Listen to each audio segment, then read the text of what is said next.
Are they indicating any real stress that is making them truly concerned about another crisis? They're extremely cautious. No one will talk of stress, but they are extremely cautious. And what if I tell you that the list of banks that you just put up are actually some of the better performing banks this year? When you take one step lower, you go to the regional banks, they are getting hammered. We just had a story out today looking at the shorts on a lot of those names. It is the short interest in those names at a higher level today than it was in March.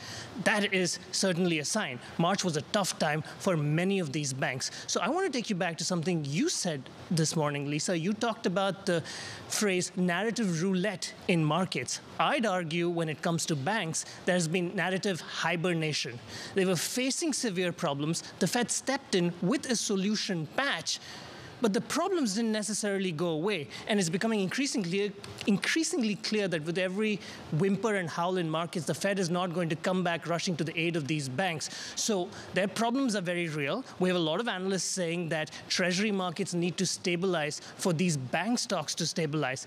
Fine, but what would cause those treasuries to stabilize right now? An indication of a cooling of economic growth, and that can't be good news for banks, especially regional banks that are a great proxy for the economy. I take your narrative hibernation concept, that people just have this concern about crisis ongoing in their memories. At the same time, how much of the price declines have been, I don't want to say justified, but understood also in the lens of just M&A activity is coming down, loan activity is coming down, the actual loans they have, you've got delinquencies going up, and then you've got portfolios of treasuries that are losing value. Does that justify some of the moves in and of themselves without any kind of massive collapse that would warrant some additional rescue? Big factor. The 500-pound banks, the large banks, the big banks, they are, of course, impacted by when will capital markets return. It isn't so much about M&A markets coming down or not enough capital markets activity happening. That's been the case for the last 18 months. But at this point, we were starting to hope that these green shoots will start to blossom into something more. That's not happening. That's getting pushed out. What's happening in Washington is not helping with that. Meanwhile, the challenges for the regional banks are very real and remain in place. They still have that deposit cost pressure. They're still stuck with a lot of the loans that they made when interest rates were at rock bottom levels, and no easy way to get out of them. So with these treasury moves, that's not going to aid them either.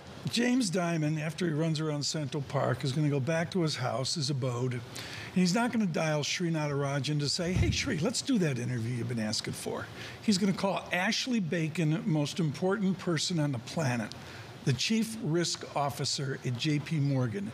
We did this with Kelsey Barrow of JP Morgan half an hour ago. Explain to me these bond losses that I'm seeing in mark-to-market. You can't tell me they can cover this up. Jamie Dimon is actually a very good name to talk about that, because the big challenge, and I'll take you one step next to Jamie Dimon, and that's Brian Moynihan. That stock was down 25% last year, is down another 22% this year, and that is one of the names when they had a big amount of deposit inflows. We're going to rip up the script here right now. Folks, Natarajan yesterday put this out.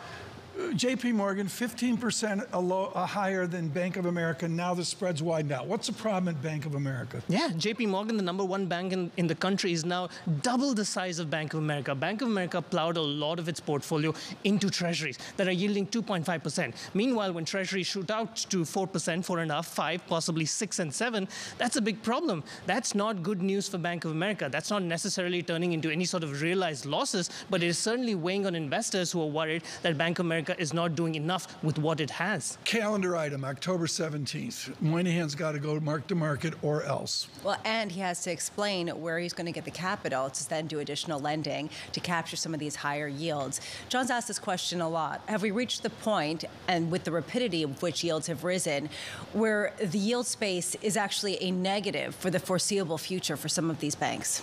It certainly feels that way, only because of what, let's look at what Ken Griffin said a few weeks ago, I think, when he talked about this idea that it takes about 2 to 3 years for real rates to work their way through the real economy.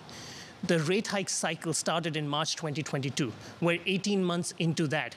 This is when the pain will be felt in the real economy. A lot of the big banks are still saying that they're not seeing stress with the consumer. I don't know how much of a factor is also that they have upgraded with the kind of market that they continue to bank. So in their segment, they necessarily are not seeing the first signs of stress as they used to 30, 40, 50 years ago. But there is undoubtedly some stress developing in the consumer economy, in auto loans, in lending, and that will start to impact these banks. Of course, the pristine customer customer isn't going to necessarily want to borrow at 10% rates, which is part of the issue also with loan volumes. As they have constrained capital to go out and lend, how much is private equity, private debt, the rest of the private markets complex eating their lunch? Oh, they're absolutely licking their chops. They want to go out there and find the right opportunities. To some extent, the banks, the smaller banks especially, don't want to offload some of the loans that they've made because it almost feels like a fire sale. But a lot of these private credit shops, a lot of these private equity firms are going to be out there trying to grab a share of the traditional banking market. Okay. And they will be successful because they have a lot of capital to put to work and a lot of time on their side. 1987, I was instructed on what portfolio insurance was. It was an ugly afternoon. I remember people literally in tears on the trading floor.